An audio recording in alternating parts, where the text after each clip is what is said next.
नमस्कार मित्रों, अनंत कथा सागर चैनल में मैं डॉक्टर आदित्य पाराशरी आपका फिर स्वागत करता हूं।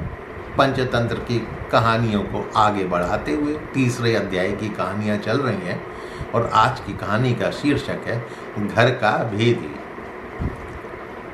तो वो घर का भेदी क्या है, ये कहानी सुनते हैं।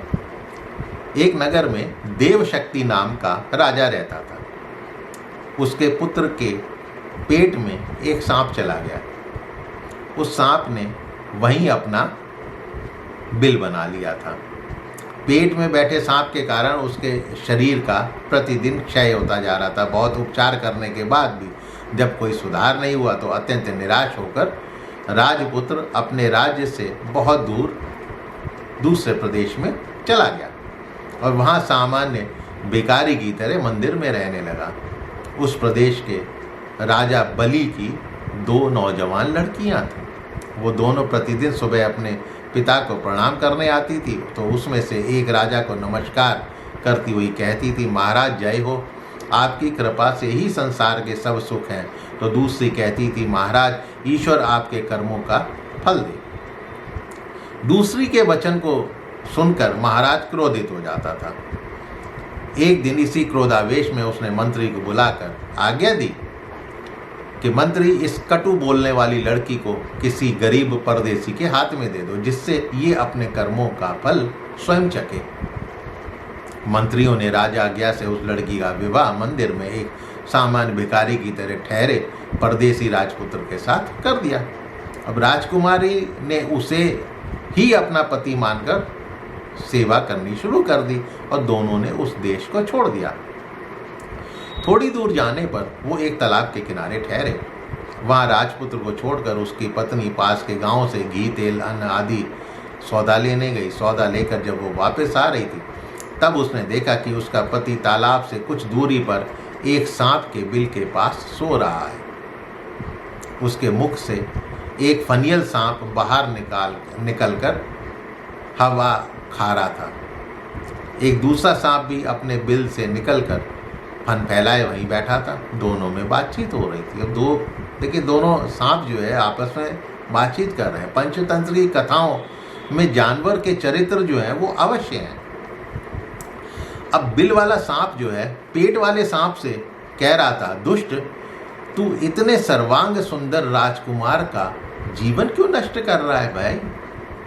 पेट वाला सांप बोला, तू भी तो इस बिल में पड़े स्वर्ण कलश को दूषित कर रहा है। बिल वाला सांप बोला, तो क्या तू समझता है कि तुझे पेट से निकालने की दवा किसी को मालूम नहीं? कोई भी व्यक्ति राजकुमार को उकाली हुई कांजी की राई पिलाकर तुझे मार सकता है। पेट वाला सांप बोला, तुझे भी तो तेरे बिल में गर्म तेल डालकर कोई भी मार सकता है। इस तरह दोनों ने ही एक दूसरे का भेद खोल दिया।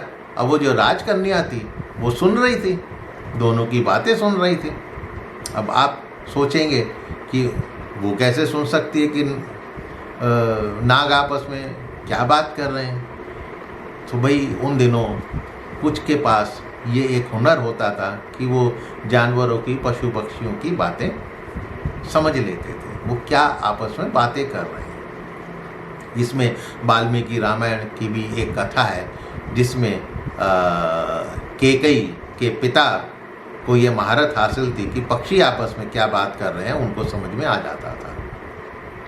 तो खैर वो दोनों सांप जो है आपस में बात कर रहे थे। उन्होंने एक दूसरे को मारने का राज जो है वो बता दिया और उस राजकन्या ने दोनों की बातें सुन ली।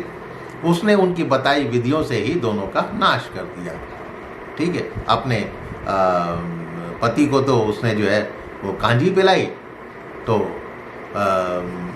पेट वाला सांप मर गया और उसका पति भी निरोग हो गया और बिल में से स्वर्ण भरा कलश पाकर उसकी गरीबी भी दूर हो गई।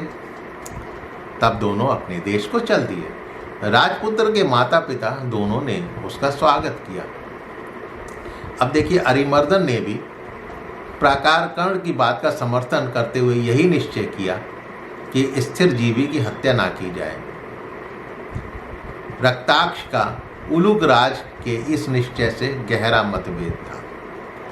वो स्थिर जीवी की मृत्यु में ही उल्लुओं का हित देखता था।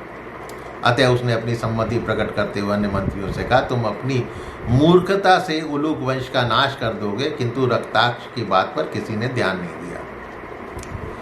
उलूक राज के सैनिकों ने स्थिर जीवी कौए को शैया पर लिटाकर अपने पर्वतीय दुर्ग की ओर कूच किया। दुर्ग के पास पहुंचकर स्थिर जीवी ने उलूक राज से निवेदन किया, महाराज मुझ पर इतनी कृपा क्यों करते हो? मैं इस योग्य नहीं हूँ। अच्छा हो कि आप मुझे जल्दी आग में डाल दें। तो उलूक राज ने कहा, ऐसा क्यों कहते हो भाई?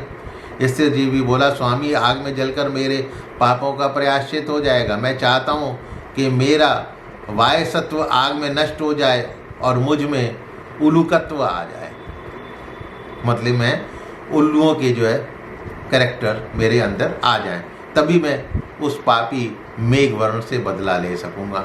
रक्ताक्ष स्थिर जीवी की इस पाखंड भरी चालों को खूब समझ रहा था। उसने कहा, स्थिर जीवी तू बड़ा चतुर और कुटिल है। मैं जानता हूं कि उल्लू बनकर भी तू कौओं का ही हित सोचेगा। तुझे भी उसी चुईया की तरह अपने वंश से प्रेम है जिसने सूर्य, चंद्र, वायु, पर्वत आदि घरों को छोड़कर एक चूहे का ही वर्ण किया था। मंत्रियों ने रक्ताक्ष से पूछा, भाई वो क्या कथा है? तब रक्ताक्ष ने चुईया के स्वयंवर की कथा सुनाई। तो अब वो चुईया के स्वयंवर की कथा आप अगले एपिसोड के लिए मेरा इंतज़ार कीजिए। मित्रों, अपने पोता पोतियों को, नाती नतनियों को ये कहानी सुनाइएगा ज़रूर। हो सके तो अपनी लोकल भाषा में आप ट्रांसलेट करके भी सुना सकते हैं। कहानियाँ तो अवश्य पसंद आ रही होंगी। पंचतंत्र की कहानियाँ, उनका स्वाद कुछ और ही है। तो मिलता हूँ अगली कथा को लेकर आपसे अगले एपिसोड में। तब तक के लिए इजाज़त चाहता हूँ। नमस्कार।